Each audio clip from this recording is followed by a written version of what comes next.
오늘은 참된 회개 네 번째, 마음을 찢고 하나님께로라는 제목으로 같이 하나님 말씀을 살펴보기를 원합니다. 이제 추석 연휴를 맞이해서 오늘 이 자리에도 우리 온누리 교회에 같이 오셔서 예배드리는 우리 친인척과 가족들이 있는 줄로 압니다. 여러분들에게 하나님의 은혜와 평강이 임하는 귀한 복된 시간이 되기를 원합니다. 우리 주변에는 지금 우리를 둘러싼 많은 산적한 문제들로 가득 차 있는 우리가 현실을 살고 있습니다. 또 남북 간의 그 분단의 문제와 또 우리 주변 이웃들과의 강대국들 사이에서 가지고 있는 현실적인 정치적인 또 외교적인 어려움 문제들이 많이 있습니다. 뿐만 아니라 오래간만에 만나고 오랜만에 또 한자리에 모여서 또 추석 연휴를 행복하게 또 기쁘고 즐거운 시간을 보내기를 원하지만 또 만날 때마다 안 보면 상관없는데 또 만나면 또 과거에 받고 또 내가 주었던 그 상처를 입힌 사람들을 가족이라는 이름으로 또 만나야 되는데 만날 때마다 불편한 심기를 우리가 드러내는 경우도 있지만 드러내지 않고 이 살아는 판을 걷는 듯한 긴장감의 연속인 그런 명절을 보내야 될 때가 불가피하게 있죠. 가족 간의 또 갈등으로 인해서 이런저런 이유 때문에 힘들어하는 우리 성도분도 있는 줄로 압니다. 우리나라는 사실은 전쟁이 일어나면 안 되는 민족이죠. 그러나 불가피하게 이 나라 민족은 또 침략을 받기도 했지만 또 같은 민족의 동포끼리 총을 겨누고 또 서로 전쟁을 일으켜서 많은 사람들이 희생을 하는 그런 민족 분단의 아픔을 살아가고 있는, 그래서 전 세계에서 지금 유일하게 분단 국가로 살아가고 있는 이 나라 민족의 현실을 보게 됩니다. 전쟁이 일어나는 안 되는 이유는 여러 가지가 있겠지만 전쟁이 한번 일어나게 되면 씻을 수 없는 상처와 분단의 아픔과 또 그걸 극복하는 데는 너무나도 오랜 시간이 걸리기 때문에 그렇습니다. 차라리 모르는 사람들에게 싸움을 우리가 경험한다면 그것은 우리가 쉽게 극복할 수 있다고 하지만 형제들끼리 또 같은 동포들끼리 피를 흘리고 살상을 경험하게 되면 이것은 그 어떤 민족과의 싸움보다도 오래 지속되는 것을 보게 되죠. 이북을 떠나와 가지고 또 이 남한 땅에 정착하면서 또 고향을 그리워하며 가볼 수는 없지만 이 분단의 아픔을 가지고 살아가는 실향민들이 많이 있습니다. 명절날 힘든 까닭은 우리나라에 또 어림잡아서 숫자가 이산의 아픔을 경험한 친인척들이 어림잡아서 1000만이 넘는다고 하니까 거의 모든 가족에게는, 친인척들에게는 다 이 분단의 아픔이 있다고 해도 과언은 아니죠. 사실 가만히 우리 대한민국의 내면의 세계를 들여다보면 이 나라 민족이 좁은 땅덩어리에서 왜 그렇게 다투고 싸우고 생채기를 내고 혈기를 내고 분노하고 분열하고 계속해서 이런 일들을 반복하는가? 그것은 어떻게 보면 분단이 아직 극복이 되지 않았고 또 분단의 상처가 아직 우리의 가정과 또 우리 이웃들에게 있다고 해도 잘못된 말은 아니죠. 그리스도께서 우리의 화평이신지라 그는 둘로 나뉜 것을 십자가로 화평을 이루사 우리의 막힌 담을 허셨다라는 에베소서 2장에 있는 말씀이 있습니다. 사실은 예전에 추석 때만 되면 우리 그 교회를 다니던 전도사님께서 옛날 방식으로 목회를 하시던 분인데 기도원으로 꼭 우리 중고등부 학생들을 데리고 가서 명절날 기도를 시켰던 전도사님이 계세요. 그래서 수련회를 꼭 명절날 잡아놔서 옛날에는 그렇게 명절날 이 기도원에 많이 모이던 문화가 있었어요. 그때 불렀던 찬양은 천부여 의지옵소서 손들고 옵니다. 이 불후의 명곡, 이 천부여 의지옵소서 무슨 뜻인지도 모르면서 불렀던 어렸을 때 그 노래인데, 가만히 듣고 보면 우리의 힘 가지고 우리의 능력 가지고 우리의 노력으로는 안 되니까 하나님이 우리의 마음을 고쳐주시고 치료해 달라는 얘기죠. 그런데 우리는 은혜를 받고 또 구원을 받고 풍성한 사랑과 하나님의 은혜를 경험하고 이 각자의 또 일상으로 돌아왔을 때 받은 은혜를 쉽게 유지하기가 어렵다라는 것을 알게 돼요. 은혜를 많이 받은 사람일수록 은혜를 쏟아버리기에도 쉬운 환경 가운데 노출이 되는 것이죠. 그 이유가 뭔가를 고민해 보면 이 용서와 사랑과의 관계가 있는 거예요. 나는 용서했다고 생각했는데 천부여 의지 없어서 손들고 옵니다. 새 방언을 말하고 천국을 경험하고 내 모든 죄사함의 문제가 해결돼서 모든 것이 정리된 줄 알았는데 다시 명절날 그 가족과 그 친인척들과 형제들 간에 그 만나는 그 자리에 앉게 되면 또다시 옛날 생각이 나고 또다시 북받쳐 오르는 감정을 어쩔 수가 없어서 우리는 서로 상처를 주고 또 다른 또 명절의 기간까지 많은 아픔을 경험해야 되는 그런 가정의 슬픈 가족사를 우리 대한민국이 살고 있는 거예요. 회개했다고 했는데 왜 나는 돌이키지 못하는가? 신앙생활하면서 회개가 안 되는 이유가 무엇일까? 마음이 아니라 또 내 전인격이 아니라 입술로만 했기 때문에 그렇고 머리로만 용서했기 때문에 그렇고 또 진정성 있게 돌이키지 않았기 때문이죠.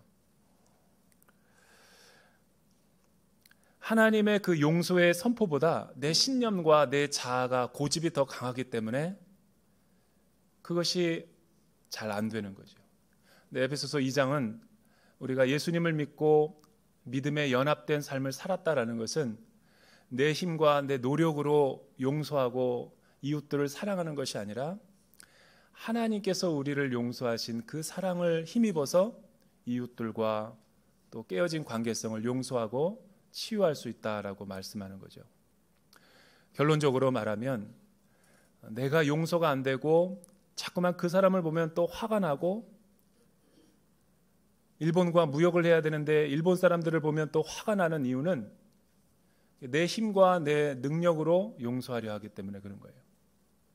이럴수록 다시 말씀으로 돌아가 온전한 하나님의 말씀 앞에 직면해서 하나님의 음성을 듣고 또 하나님의 마음으로 우리가 가족들과 또 북한 영혼들에게 또 일본 사람들에게 다가간다면 이 모든 것은 넉넉히 우리가 돌이킬 수 있는 거룩한 시간이 될 수 있다는 것이죠. 따라서 오늘 말씀을 우리가 살펴보기 전에 이런 것을 인정하며 나가야 돼요. 참된 회개라는 것은 그렇게 쉬운 것이 아니라는 거죠. 회개는 쉬울지 몰라도 진정한 회개, 하나님으로부터 임하는 참된 회개는 내 생각과 내 뜻대로 되지 않기 때문이라는 거예요. 참된 회개는 진짜로 어렵고 고통스럽고 힘든 시간을 우리가 통과해야 하지만 그 진실된 회개가 우리의 마음으로부터 나올 수 있다는 거죠. 어떻게 보면 역설적이겠지만 우리가 신앙생활하면서 참된 신앙의 열매를 맺지 못하는 것은 회개가 쉽다라고 생각하는 우리의 잘못된 생각에서 비롯된다는 거예요. 내가 죄를 짓고 나서 회개하면 되지 뭐 이런 아니라고 형식적이고 종교적이며 피상적인 그 생각 때문에 우리가 하나님 앞에 통회와 자복하는 마음, 진실된 영혼의 모습으로 나아갈 수 없는 것이죠. 따라서 우리는 오늘 말씀을 통해 마음을 돌이키는 그 힘과 능력은 하나님으로부터 임한다라는 것을 믿고 하나님의 방법으로 우리가 회개해야 된다는 것을 요엘 선지자는 강조하고 있는 것이죠. 여러분, 요엘 선지자는 아주 힘들고 어려운 종교적인 생활이 강해진 시대를 살아가던 선지자였습니다. BC 586년 이후에 남유다가 바벨론의 포로로 이끌려가고 이스라엘 고토가 멸망당하고 예루살렘이 회파되었을 때에 이스라엘의 많은 백성들은 포로로 끌려가서 바벨론 포로의 생활을 해야만 됐었어요. 그래서 오늘 말씀에도 보면 요엘서가 포로기 가운데 쓰여졌다라는 증거는 흔하게 나오는 이 열왕의 시대 가운데 왕이 등장해야 되는데 왕이 등장하고 있지 않다라는 역사적인 기록 때문에 그런 거예요. 제사장만 나타나고 왕이 기록되지 않는 이유는 무엇인가? 그것은 그들이 우상 숭배와 자기의 죄로 인해서 바벨론 포로로 이끌려갔기 때문에 바벨론 유수 기간 동안에 이 요엘 선지자의 말씀이 선포되었기 때문이죠.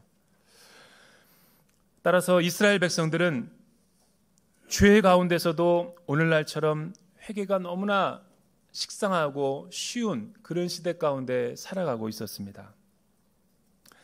이스라엘 백성들에게는 옷을 찢는 하나의 예식과 그런 행위가 너무나 흔하고 흔한 하나의 문화 풍습처럼 되어버린 시대 가운데 살아가고 있었죠.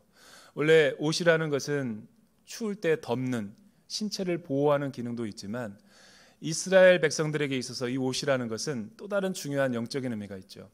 자신의 그 수치와 부끄러움을 감추는 것도 있지만 그것이 하나님 앞에 죄를 짓고 자범죄와 고범죄를 져서 하나님 앞에 회개해야 될 때 자신의 속마음을 드러내 볼 수는 없기 때문에 겉옷을 찢는 그런 풍습과 문화의 어떤 행동들을 통해서 진실되게 회개한다라는 것을 하나님 앞에 보이고자 이스라엘 문화 가운데는 옷을 찢는 행동이 있었죠. 너무나 슬프고 고통스러운 일이 있을 때 이 마음이 찢어진다라는 것을 표현하기 위해서 그들은 옷을 찢는, 그래서 누가 더 많이 옷을 찢는가에 따라서 그 사람이 얼마나 고통스럽고 또 마음의 회개가 얼마나 깊이 이루어지는가를 사람들은 측량할 수 있는 그런 시대였으니까 이 옷을 찢는 행위가 너무나 종교적인 행위처럼 포로 이후에 이스라엘 백성들에게 횡행하고 있었던 것이죠. 따라서 이들은 진실된 회개가 무엇인지 그 의미와 하나님의 의도를 망각해버리고 있었어요. 요엘 선지자는 이러한 허례허식을 지적하며 진실로 마음을 찢고 겉옷을 찢지 말고 하나님 앞에 돌아오라라는 선지자적인 외침을 선포하고 있었던 것이죠. 그렇다면 이 요엘 선지자가 마음을 찢으라는 말은 무엇을 의미하는가? 세 가지 우리가 말씀으로 살펴보기를 원합니다. 먼저 12절에 있는 말씀이죠. 12절 우리 같이 한번 한 목소리로 읽어볼까요? 시작. 여호와의 말씀이다. 이제라도 너희가 금식하고 슬퍼하며 통곡하면서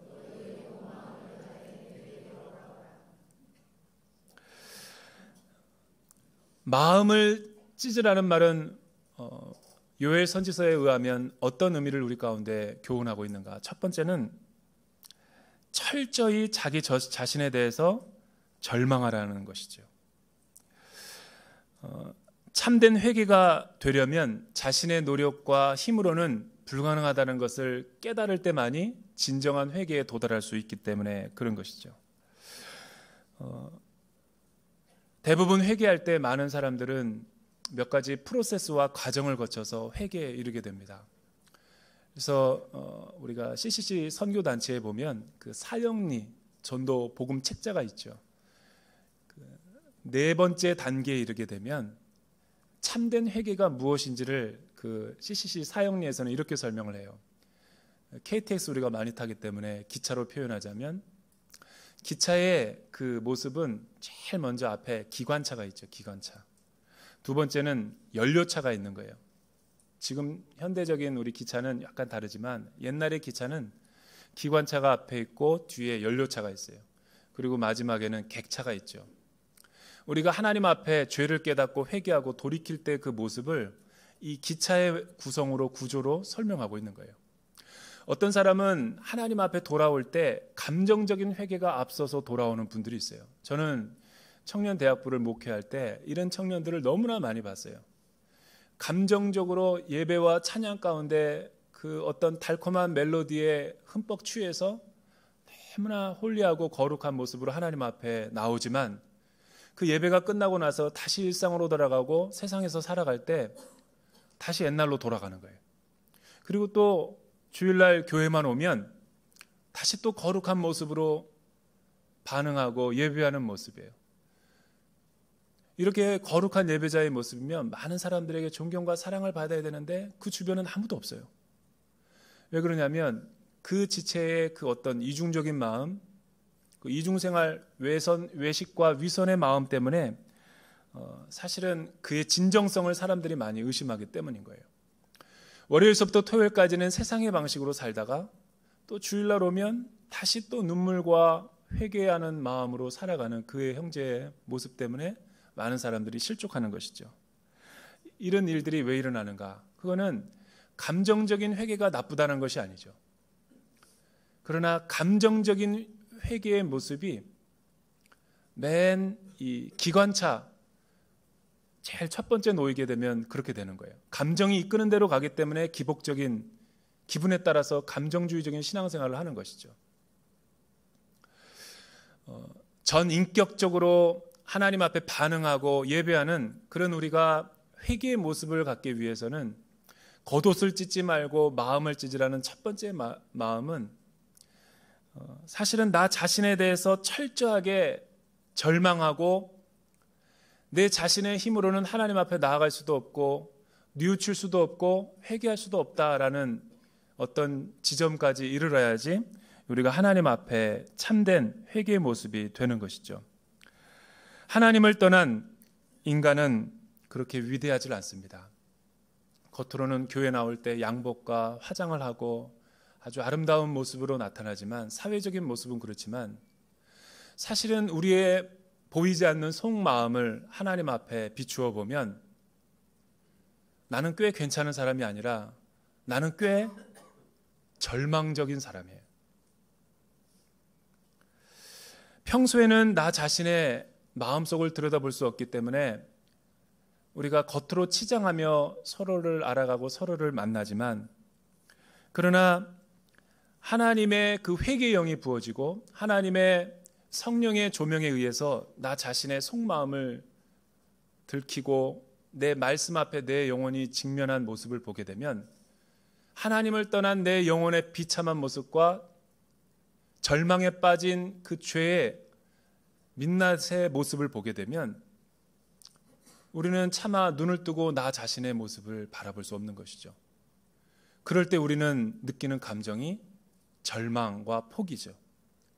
그러나 세상의 사람들은 이 절망과 포기에서 끝을 경험하지만 하나님의 은혜를 덧입은 영혼들은 자기 자신에 대해서 철저히 절망하고 포기하는 영혼의 상태에 이르게 되면 우리는 다시 영적으로 비상하고 반등할 수 있는 기회를 얻게 되는 거예요. 그래서 하나님은 나 자신의 힘으로 내 영혼의 모습을 내 생명을 구원할 수 없고 건질 수 없다라는 영적인 무력감과 무가치함을 깨달을 때 우리는 하나님께로 유턴할 수 있는 기회를 얻게 되는 것이죠. 따라서 오늘 말씀을 보게 되면 요엘 선지자는 이렇게 말하는 거예요. 지금 여호와의 큰 날 대재앙과 심판의 날이 임박하고 있는 그 환상을 목도한 요엘 선지자는 이 위기의 순간 예루살렘과 이스라엘 백성들을 바라보면서 외마디를 외치는 거죠. 이제라도라는 것은 이 히브리어로 다 죽고 다 포기하고 사람들은 안 된다라고 말하는 그 시점이라 할지라도 라는 의미죠. 사람들은 이미 손을 놓고 부모는 이미 손을 놨고 의사들은 모두 손을 놨다 할지라도 이제라도 내 힘과 내 능력으로는 살아갈 수 없습니다 라는 자기 자신에 대한 절망과 포기를 경험하고 하나님을 붙잡으려고 하는 그 순간 우리에게는 구원의 기회가 다가온다는 것이죠. 왜냐하면 하나님은 상한 갈대를 꺾지 않으시고 꺼져가는 심지에 불을 끄지 아니하시기까지 오래 참으시고 인내하시고 자비를 베푸시는 하나님이시기 때문에 따라서 예수 믿는 사람들의 진짜 신앙의 컨디션은 위기의 순간을 보면 알 수 있는 거예요. 위기의 순간에 우리는 진짜 기회를 경험할 수 있는 거죠. 자신의 실상과 비참한 모습을 깨달은 사람들은 반드시 하나님 앞에 이런 모습으로 나갈 수밖에 없어요. 금식하게 되고 울게 되고 통회하게 되고 깊은 슬픔, 애통의 순간에까지 이르게 되는 것이죠. 사랑하는 여러분, 저는 우리 모두가 대전 온누리교회가 우리의 자신의 실상을 보고 자신에게 절망하여서 하나님께로 나아가는 참된 회개의 사람들이 되기를 주님의 이름으로 축복합니다. 두 번째는 12절과 13절에 있는 말씀이죠. 우리 13절과 14절에 있는 말씀 우리 같이 한 목소리로 읽어볼까요? 시작. 너희의 옷이 아닌 너희의 마음을 찢고 너희의 하나님 여호와께 돌아오라. 그분은 은혜로우시고 긍휼이 많으시며 화를 내는 데는 더디시고 사랑이 풍부하시며 마음을 돌이켜 재앙을 거두시기도 하는 분이다. 그분께서 마음을 돌이켜 불쌍히 여기시고 복을 주셔서 너희가 하나님 여호와께 바칠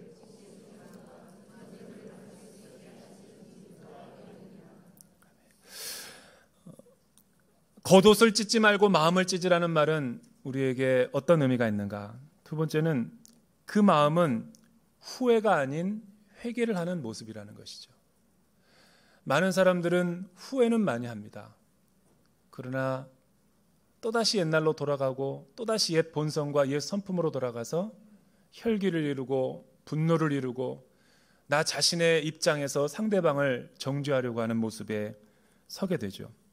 그러나 하나님을 만난 구원을 경험한 하나님의 백성들은 후회가 아닌 회개를 가지게 되는 것이죠.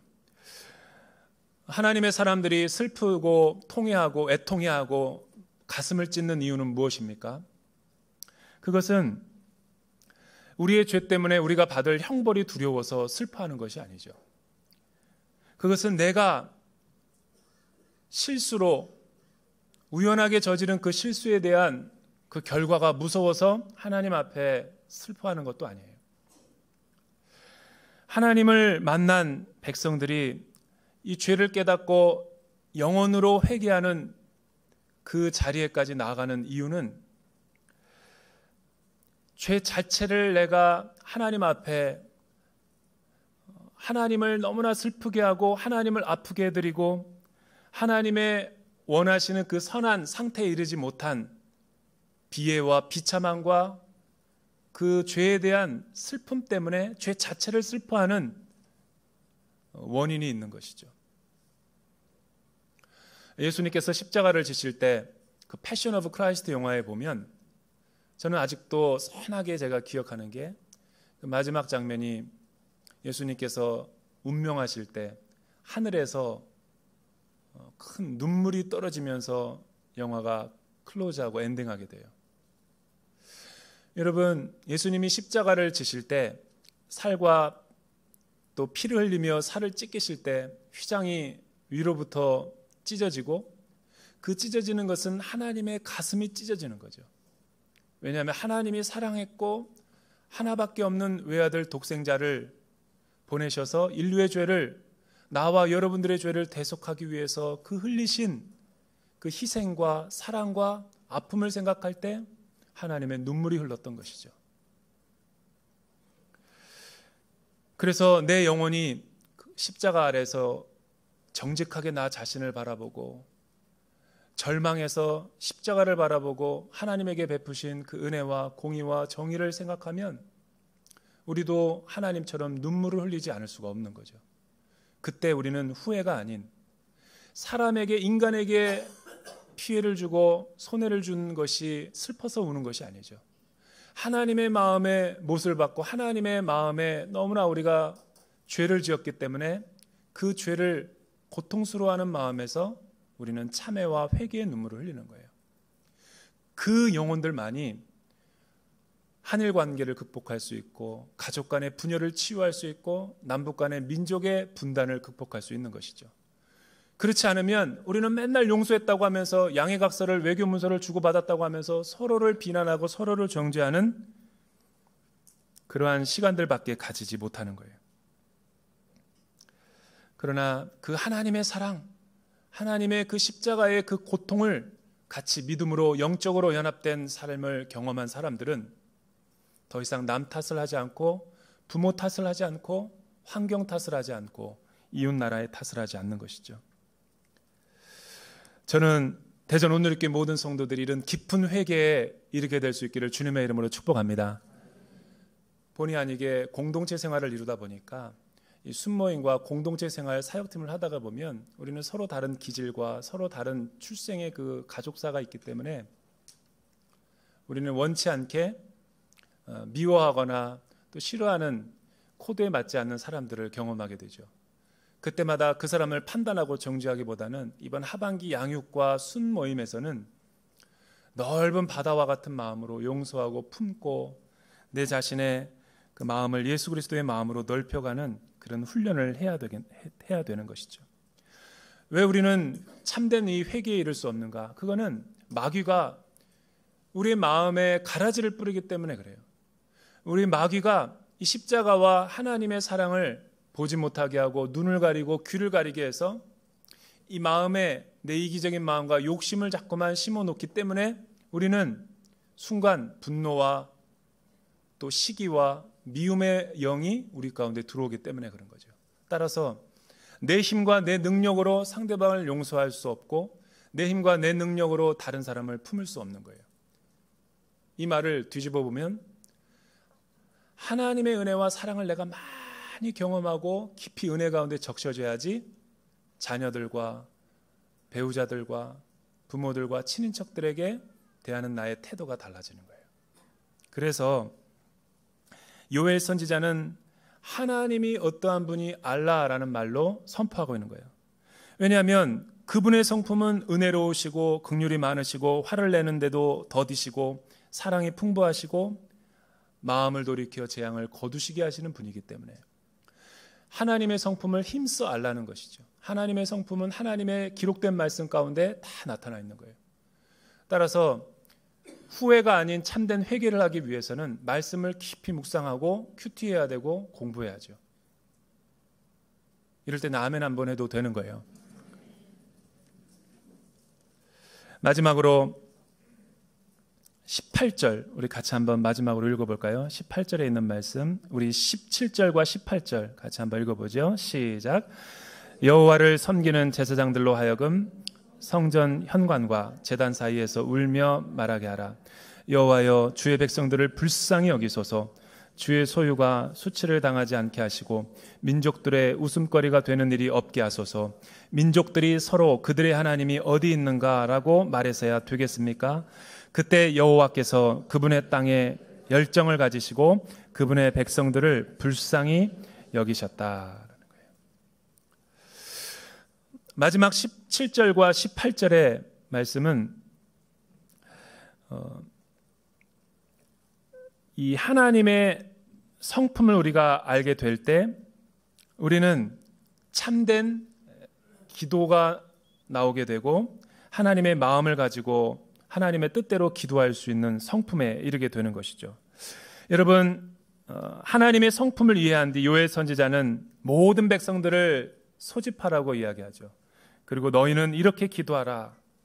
장로들과 지도자들과 젖먹이들과 심지어는 군대에 가서도 소집되지 말아야 될 신랑과 신혼 부부까지 다 소집해서 하나님 앞에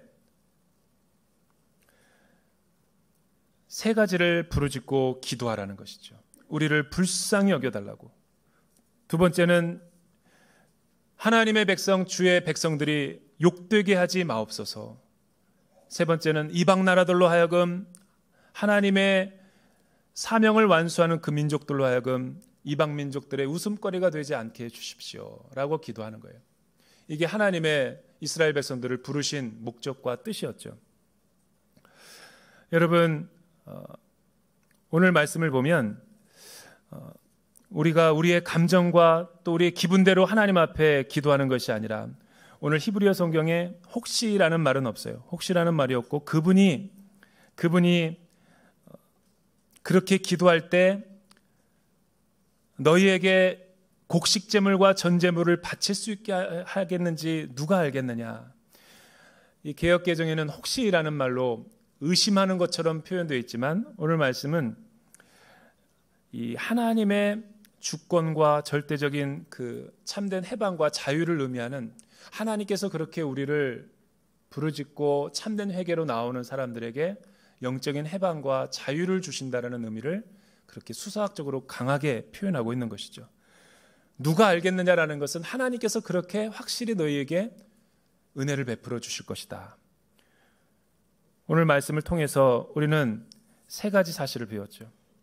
마음을 찢는다라는 것은 영적인 우리의 가난한 마음으로 내려가서 또 하나님의 뜻과 하나님의 성품을 올바로 이해하고 제사장적인 마음으로 그 앞에 나아가 기도하는 것이죠. 사랑하는 여러분, 이런 마음이 언제 여러분들에게 있었습니까? 저는 제가 중생을 체험하고 나서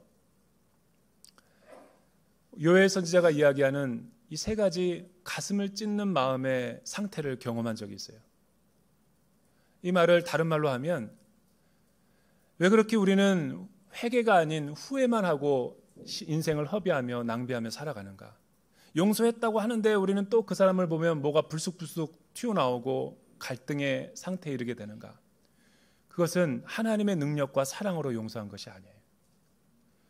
저는 이런 용서를 경험했던 체험이 있어요. 하나님을 처음 만나고 나 자신에 대해 절망하고 내가 이 벼랑 끝에서 어떻게 할지 모를 때 주님이 나에게 손을 내밀어서 찾아오셔서 하나님의 헷세대의 사랑이 무엇인가를 인격적으로 깨닫게 해주시고 하나님의 십자가를 바라본 뒤 믿음과 연합된 삶을 살게 하시고 하나님이 원하시는 그 용서와 사랑의 방법으로 기도하는 법을 알게 해주셨죠. 그 용서와 그 사랑을 가지고 이웃들과 형제들에게 다가갔을 때 내가 할 수 없는 그 용서의 한계를 뛰어넘게 되더라고요. 여러분이 처음 주님을 만났을 때 이런 구원의 감격과 황홀함이 다 있었어요. 근데 왜 우리는 다시 이렇게 됐는가? 마음에 이끼가 많이 끼는 거죠. 욕심과 영혼의 때가 이렇게 자꾸만 끼니까 눈을 가리고 귀를 가리고 십자가를 보지 못하게 하니까 내 힘과 내 노력으로 내가 다가가려고 하니까 실패하는 거예요. 대전 온누리교회가 16전을 맞이하면서 하나님께서 여기까지 인도해 주신 것도 감사한데 우리의 순과 공동체와 또 우리 믿음의 순례의 여정들을 가는 많은 믿음의 벗들을 소중히 여기고 하나님의 사랑으로 품을 수 있고 사랑할 수 있고 그것을 세계와 열방 가운데 전할 수 있는 우리 모두가 되기를 주님의 이름으로 축복합니다. 기도하겠습니다. 하나님 아버지, 이 가을에는 성령으로 열매 맺게 하시고 이 가을에는 더 하나님 앞에 지성소에 들어가 기도하게 하시고 참된 회개의 열매를 맺는 성령의 성품의 사람들로 대전 온누리교회를 거듭나게 하여 주시옵소서. 이 모든 말씀 예수님의 이름으로 기도드립니다.